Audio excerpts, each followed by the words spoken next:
অনুরোধ থাকবে আপনারা কেউ পরিপক্ক রসিদ ছাড়া কেউ চাঁদাটা দিবেন। আচ্ছা, এবার কিছুক্ষণ আগে হাড়ের হিজেদাররাই টাকা নিচ্ছে। নাম কি? নাম হলো জামাল আর হাবিব। এটা কি কোনো বাধ্যতামূলক? আমি একটু তোমাদের পক্ষ থেকে কথা বলতে চাই। আজকে থেকে বলে দিলাম আপনাদের, আপনারা এখানে যারা ব্যবসায়ীরা যারা আছেন আপনাদের নাম্বার দিয়ে দেবো। আগামী কালকে থেকে একটা টাকাও কোনো চাঁদাবাজি দেবেন না। আজকে থেকে মানে আজকের পরে থেকে একটা টাকাও চাঁদাবাজি দেবেন না।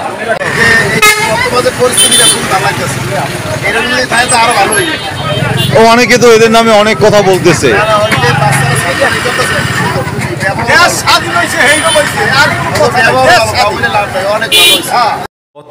গত 10ই আগস্ট বাজার মনিটরিংয়ে এসে শিক্ষার্থীরা চাঁদাবাজি বন্ধের ঘোষণা দেন। এরপর থেকেই স্বস্তি ফিরে আসতে শুরু করেছে মাছ বাজার ও কাঁচা বাজারে।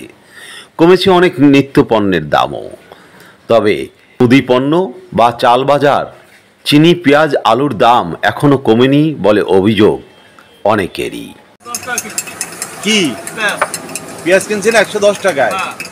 মানে পেঁয়াজের দাম বাড়তি মনে হচ্ছে। তার মানে বাজারে কোন কোন জিনিস কম পাচ্ছেন, কোনটা বেশি পাচ্ছে? তরকারি কিনছি 30 টাকা, জি, আর বরবরি কিনছি 40 টাকা কেজি। আচ্ছা, এই পাইছি, যেটা কয়দিন আগেও 60 টাকা ছিল। তার মানে কাঁচা বাজারের দামটা কমছে, একটু কমছে। জি, আর আমরা আলুর দাম বেশি, পেঁয়াজের দামও বেশি। চাল ডাল কি অবস্থা? আলু তো আমার ঘরে শেয়ার। আচ্ছা, আর হইলে আমরা হইলে 65 টাকা। আচ্ছা, জি দাদা, আপনি একই জিনিস, কাঁচা বাজারটা একটু নিয়ন্ত্রণে আছে, এছাড়া মাছ তরকারি যে বাজার সবই বাড়ছে, কোনোটাই পরিবর্তন নেই। আপনাদের চাওয়া কি? আমাদের চাওয়া হইলে আমরা নিম্ন শ্রেণীর লোক, আমাদের নিত্য প্রয়োজনীয় জিনিসটা যাতে আমাদের বাজারটা নিয়ন্ত্রণ থাকে, এইটাই আমাদের চাওয়া। এছাড়া তার বেশি হয়েছে 982 টাকা। বালুজলায় দুঃখ পল্লী বিদ্যুৎ শুরু করছে, তার মানে বিদ্যুতের দামটা খুব বাড়তি মনে হচ্ছে। বিদ্যুতের বিলটা হইলে বেশি হয়। আচ্ছা, এই বিদ্যুতের দামটা কমানো জরুরি মনে করেন? এইটা একটু কমানো যায় না, হেঁটে। আচ্ছা, আর দাদা আপনি আমার তো গত মাসে বিদ্যুৎ বিল আইছে যাই ডাবলেরও বেশি। এই দোকানে? হ্যাঁ হ্যাঁ, এখানে আমার বিদ্যুৎ বিল 800 850, এখানে আইসে যাইয়া 1550 টাকা। এই বিদ্যুৎ বিলের দাম প্রচণ্ড বাড়ার কারণে আমাদের ব্যবসা বাণিজ্য তো ধ্বংসের পথে। এখন আমরা চাই এই বিদ্যুৎ, গ্যাস 1400 টাকা গ্যাস ছিল, ওই গ্যাসের বোতল ছিল আগে 1250 টাকা, এখন 1400 টাকা, ওখানেও 150 টাকা বাড়িয়ে গেছে।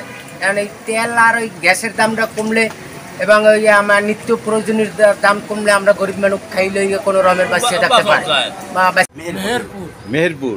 আচ্ছা, কি এখান থেকে পণ্য কিনে নেবেন? না, ওখান থেকে কি কি নিয়ে যাচ্ছে? সব কাঁচামাল, যাবতীয় কাঁচামাল যা আছে। তাই পথে আসতে কোনো সমস্যা হয়েছে? কোথাও চাঁদা টাদা কোথাও দিতে হয় নাই? এক্ষেত্রে কি উপকার হলো বলেন তো? উপকার হয়েছে, চাঁদা লাগছে না আমাদের, ভালো হয়েছে। আগে খরচ কত পড়তো একটা মাল আনতে? মেলা তো গাড়িতে প্রায় 1500 খরচ হইতো রাস্তায়। আচ্ছা, ওই টাকাটা তো মনে হয় পণ্যের উপর ধরতেন। এখন ওই 1500 টাকা আর ধরা লাগবে না। এর আগে যেভাবে গাড়ির ভাড়াটা বেশি ছিল, যেরকম রাস্তায় রাস্তায় চাঁদা দিতে দিতে আসতে হইতো, যা এখন চাঁদাটা নাই, যার কারণে গাড়ির ভাড়াটা কম পড়ে। দেখা যাইতেছে যে ব্যবসায়ী মাল নিয়ে আসে, তার ঠিক আছে খরচটা কম পড়ে, সে ঠিক আছে সীমিত লাভেও ছাড়তে পারে, বুঝাইতে পারছি কাঁচামালটা। আর যা আগে যেভাবে ঠিক আছে জায়গায় জায়গায় চাঁদা দিতে দিতে দেখা যায় যে আপনার যে ওই মাল পণ্যের দামটা পড়ে যেত অনেক বেশি। এই জায়গায় এসে কত 12 টাকা বেচা লাগতো 15 টাকা, এখন ঠিক আছে তারা এই 10 টাকা পরে 12 টাকায় বিক্রি করতে পারে, যার কারণে ঠিক আছে রাস্তাঘাটের চাঁদাটা বন্ধ হয়ে গেছে, সুবিধা হয়েছে। হ্যাঁ, মানুষের জন্য এখন যেভাবে হয়েছে আলহামদুলিল্লাহ, তাতে ঠিক আছে খুবই ভালো চাইতেছে। এখন যদি জ্বালানির তেলটার দামটা একটু কম থাকতো তাইলে ঠিক আছে সব দেখা যায় সবার জন্য ভালো হইতো, রেটটা আরও কমে যাইতো, একদম নিয়ন্ত্রণে আসে যাইতো। ক্ষেত্রে আর টিসি দেওয়ার আর প্রয়োজন হইতো না সরকারের। টিসি মানে ওই টিসিবির কথা বলছি। টিসিবি দেখা যাইতেছে মেহেরপুরের একটা গাড়ি আগে আসতো 22,000 টাকায়, এখন এই আপনার যে চাঁদা না দেওয়ার কারণে এখন 16 থেকে 17,000 টাকা একটা গাড়ি আসে, যার কারণে অনেক টাকা কমে গেছে। শুধু এই গাড়ি ভাড়াটা যদি ঠিক আছে যে ব্যাপারে নিয়ে আসে তার লাভ থাকলে তাইতেই এনাফ। তার ঠিক আছে ওই জায়গা থেকে ঠিক আছে যে আপনার আগের মতো ঠিক আছে কেজিতে 8 টাকা 10 টাকা ব্যবসা ধরিয়া খরচ যাইয়ে যে ব্যবসাটা হইবে সেইটা আর লাগে না।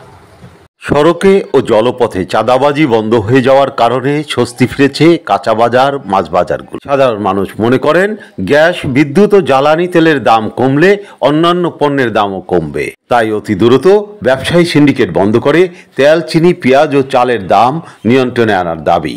পাশাপাশি সিলিন্ডার গ্যাসের দামও কমাতে হবে।